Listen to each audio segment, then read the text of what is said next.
Hey folks, MasakoX here. Raditz is, quite frankly, a cornerstone of this very community.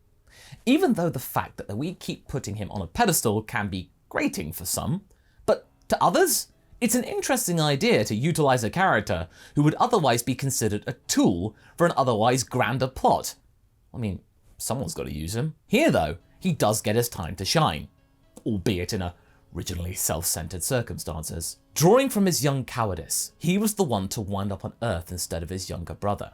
Kakarot was the one to deal with being Vegeta's underling, but spared ridicule from Nappa and managed to have a relatively decent outcome. Now on Earth though, the pair of them were now the perfect unit, and just the ticket in defeating the likes of anyone who dare cross Earth. Well, in the last part, that is basically what happened. King Piccolo had just about managed to get away from Raditz and Kakarot, despite being vastly low in power.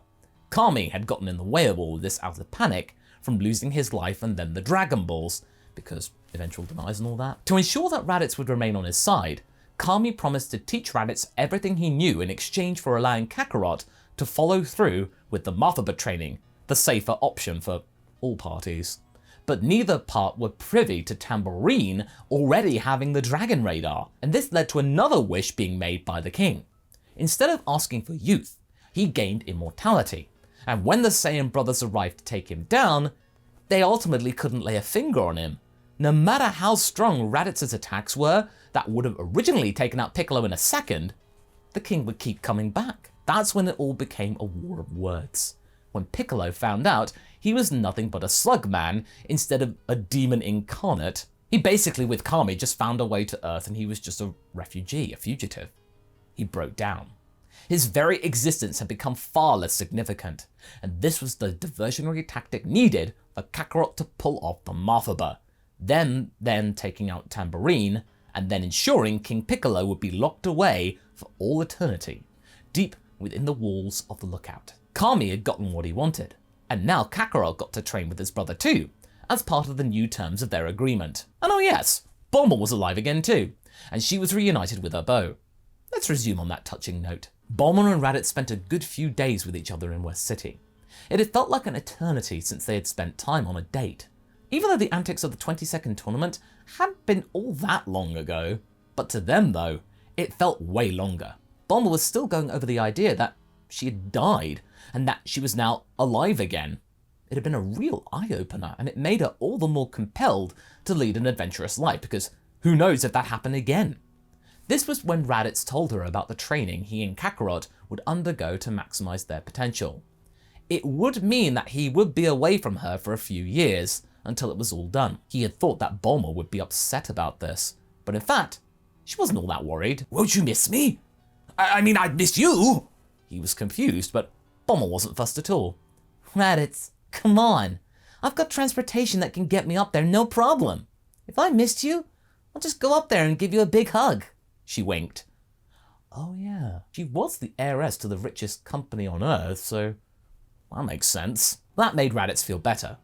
"I hope that Chi-Chi will be as understanding with Kakarot," he said with nervous laughter. But they then bumped into somebody that Raditz hadn't seen in ages.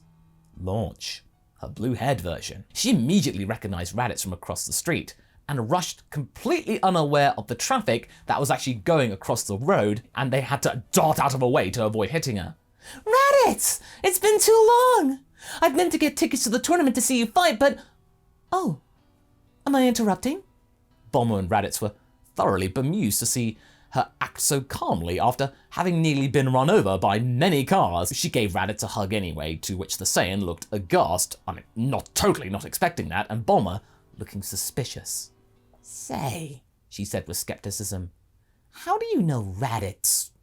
You?" Launch then happily said that Raditz had rescued her from a nasty robber when she'd gotten trapped down an alleyway. "Is that all?" she said with a flat tone. Uh-oh, Raditz was looking very nervous. He didn't want Bulma to get the wrong idea or anything, but that anxiety on his face was only making Bulma all the more suspicious. She walked up to this woman, and they were nose to nose. "What makes you so smitten to run across traffic to see him, huh? What did you get up to while I was dead?" Launch was now getting nervous herself. What was she going on about? Being dead? What? Raditz tried to ease Bulma's mind, but she wasn't listening. This close contact then made Launch feel a little sniffly. She tried to back away, but Bulma wouldn't back down. She then sneezed, and in an instant, Raditz was floored. It's you! Launch had turned from a meek and waifish girl into the blonde brute that tried to rob that bank from way back.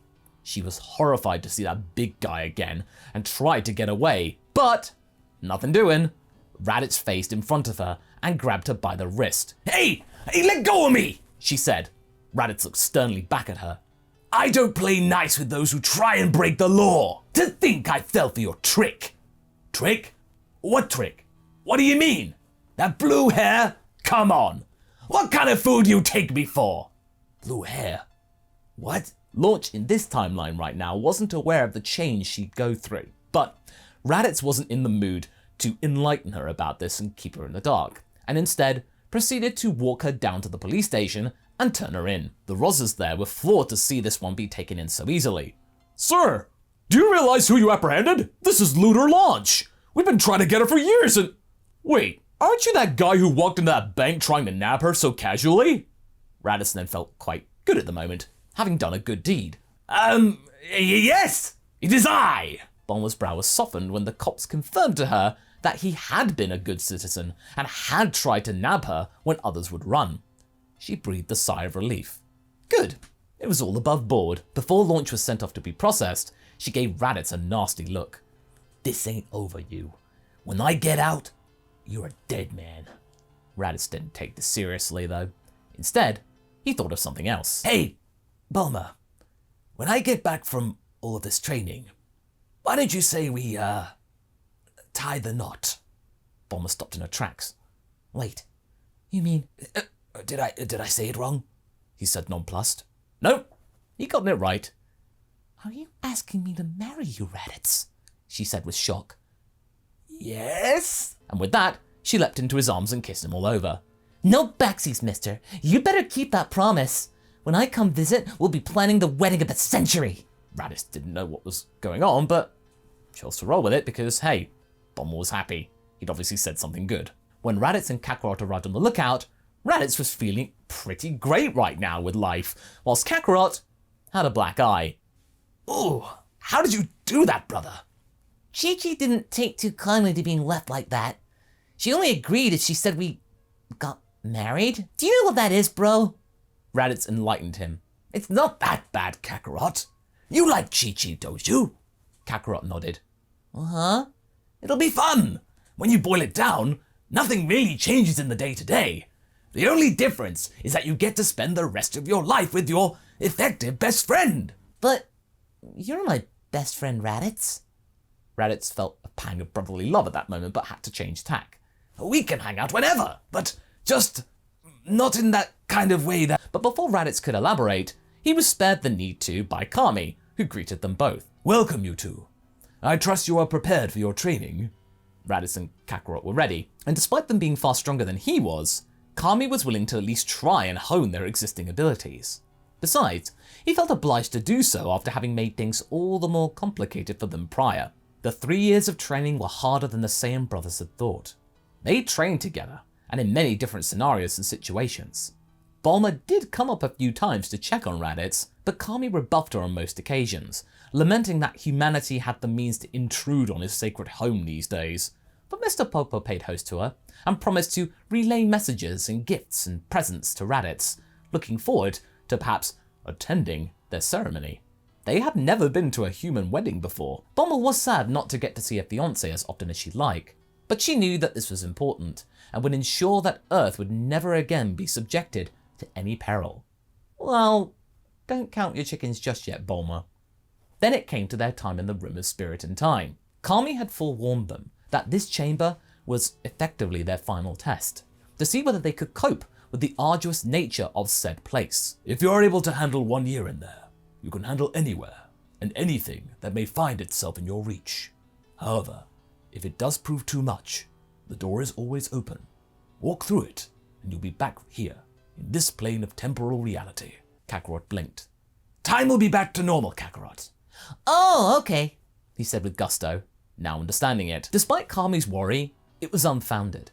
The pair of them got on incredibly well. They trained for the whole year together. But despite this time, Raditz couldn't quite grasp that power he had felt. He'd gotten close, and Kakarot had caught up with him too, as he'd become more mature, again his height catching up to Raditz. But them being brothers made sure that their time in there was bearable. That and they had a lot of food. They had each other for company.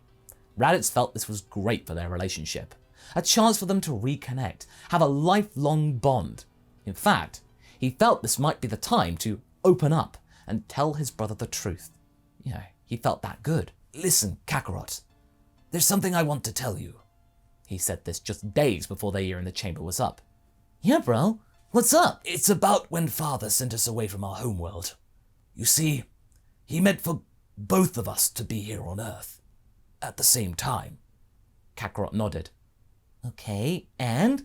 I was just unlucky. I got caught before you could have a chance to help me, right? Raditz remained silent. Right? Raditz turned away. Kakarot, I could have helped you, but I was too scared. Too scared to risk capture or worse. I let you down and ran away, leaving you to your fate. Father was right. I am a disgrace of a brother. Kakarot's whole reality was blown wide open. After all he had been through, it could have been avoided. Had Raditz had the guts to step up and be the bigger brother that he was supposed to be. He had been through all that indignation, all that turmoil with Freeza and Vegeta, seeing Nappa and he'd be ridiculed and treated with suspicion, when he could have had, instead, the chance to live here from the start. It may not have been so bad if they both got captured. At least they would have been together in solidarity. But what made this all the worse is that Raditz had then chosen to keep this from him when they did reunite. Kakarot got up, saying nothing. Kakarot, can you forgive me? I'm sorry. That gift you had, when no one could harm you, I did that to try and... Kakarot turned around and gave him a piercing look, but again, said nothing. Raditz held his tongue, tears welling up. Brother, please, listen. But Kakarot was out the door, not speaking to a soul, not even Kami. Instead, he simply flew away from the lookout, away from his brother, to Chi-Chi, she being the only reliable constant now left. Raditz was left in the chamber, all alone.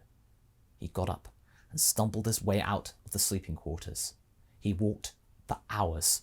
If only Kakarot had shouted back or gotten mad. They could have at least talked it out or tried to there and then. But no, Kakarot had withdrawn within himself, unable to process any of what he said, and just left him to it, like he had done with him all those years ago. Now he vaguely knew how that must have felt, to have been left to his own devices. Raditz fell to his knees and screamed.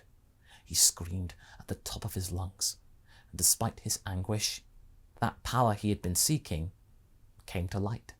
His hair turned gold, his eyes green, and a massive well of power was unlocked. Raditz had become a Super Saiyan at the worst possible moment. That sorrow was enough for it to spark. Days passed, and Raditz was inconsolable. Not even the prospect of getting married to Bulma could bring him out of his despair. She hated seeing him like this. She knew that what had gone down was inevitable, but she had no idea it would affect him this badly. Hey, Raditz, there's a tournament coming up. Perhaps you can talk it out then, when he's had a chance to talk it out with Chi-Chi and, calm down. Raditz knew she was trying to help, and maybe there was an element of truth to that statement, but it was still a bitter pill to swallow. He had gotten the biggest weight imaginable off his chest, but at what cost? Bardock had been right. He was a miserable excuse of an elder brother. He had left Kakarot to abject humiliation under Frieza's boot for his own sorry hide. It would take a minor miracle to figure this out. Or would it be handled the old-fashioned Saiyan way? In any case, the 23rd tournament did come about, and Raditz and Bulma had arrived to see their friends from the past tournaments present, including Ten Shinhan. At least he was pleased to see Raditz, still grateful that he and Chaozu had managed to break free from Shen's evil school. They had been glad to hear of Krillin's death. They had sensed that he would end up in that mess sooner or later. but Ten Shinhan was still determined to give it his all against Raditz in the tournament, as well as Kakarot, but he was unaware of what had gone down. Say, where's Kakarot? Aren't you two inseparable? We were, but things changed. I don't think he sees me as a brother anymore. What? How? But Bulma shook her head, silencing Ten Shinhan. Don't go there, it said. It was that bad. The Triclops chose not to intrude any further. Does Kakarot show up? Well, yes, but he had foregone the Turtle School gi, not wanting to be associated with it right now. Instead, he was modelling a similar gi to Chi-Chi's, who elected to take part so she hadn't put to waste all those efforts back in the day of training to try and impress Raditz. But even she was giving Raditz the cold shoulder, having heard only Kakarot's side of the story. Great. The pair of them were against him. And throughout the preliminaries, the brothers couldn't look each other in the eye. Roshi looked deeply saddened. He had no idea it had come to this. Brothers shouldn't fight. It only brought discord and disaster later. Too right you are, Roshi. Eventually, though, it was clear that they would meet in the final. And the final arrived. Despite Ten Shinhan doing his best against Kakarot, him having eliminated Chi-Chi earlier, but Kakarot just tore through him. He wasn't holding back, focusing instead of getting to the final and ensuring that he made it there to see his brother and settling the score with him, verbally or physically. It didn't matter. Raditz and he stood at opposite ends of the ring, staring each other down. This fight was going to be the hardest fight each of them had ever experienced. But that's where we're going to be leaving things for right now. If you like the story where Raditz was a better person, you can also check out this one where Raditz was a do-gooder in Gine's timeline, where she went with Goku to Earth and grew up with him. And as always, I shall see you in the next video. Catch you later!